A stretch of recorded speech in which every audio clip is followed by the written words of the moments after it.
Edwin Gray Lee, who once dressed up as the Knight of Alhambra at the erstwhile tournament, the eldest son of Edmund and Henrietta Lee, likewise came to camp and was soon Jackson's aide-de-camp. The Lees tried to visit him at Camp Jackson in Bolivar Heights near Harper's Ferry while drilling was underway. Henrietta Lee wrote her eldest daughter, Ida Rust, "Your papa took Virginia, also known as Diddy, and me up to see them last week. We met with our usual luck, broke down twice, and after various delays and accidents got there at 3:30, stayed half an hour, and jolted home, which we reached at 10 o'clock at night, being 11 hours in the spring wagon."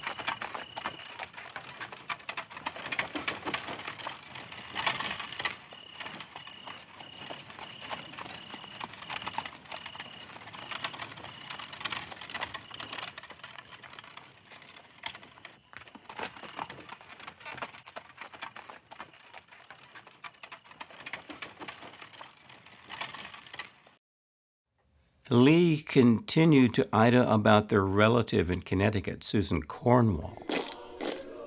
"I am sorry to say she has joined her voice to the baying and barking of the northern bloodhounds, and seems crazy upon the subject of the flag, Union and Constitution. Oh, at times I am so sick of noise and wrangling and contest that I long for the wings of a dove to flee away." Henry Kidd Douglas, the 23-year-old one-time president of that ring tournament from a few years before, who lived with his family at Ferry Hill, overlooking the Potomac from the Maryland side, arrived at the camp, come what may. His father, Reverend Robert Douglas, was part owner of the valuable covered wooden bridge at River's Edge. Personally, I had no feeling of resentment against the people of the North because of their desire for the emancipation of the enslaved, for I believed Negro slavery was a curse to the people of the Middle States. As a boy, I had determined never to own anyone. When on the 17th April, 1861, the Virginia Convention passed the Ordinance of Secession, I had no doubt of my duty. In a week, I was back on the Potomac. When I found my mother sewing on heavy shirts, with a heart doubtless heavier than I knew, I suspected for what and whom they were being made.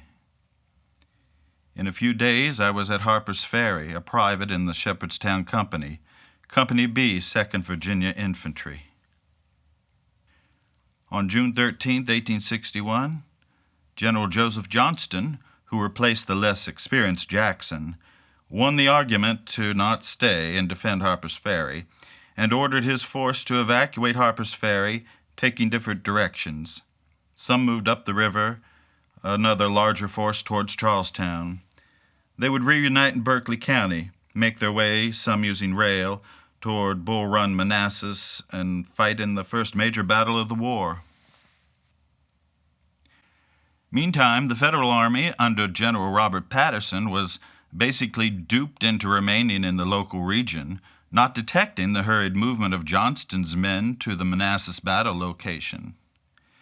When Federal General Robert Patterson began to demonstrate from Hagerstown to cross the Potomac at Williamsport, General Johnston determined to evacuate Harper's Ferry.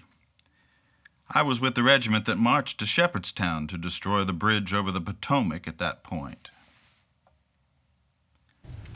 I was with the company that set fire to it, and when in the glare of the burning timbers, I saw the glowing windows in my home on the hill beyond the river, and knew my father was a stockholder in the property that I was helping to destroy, I realized that war had begun.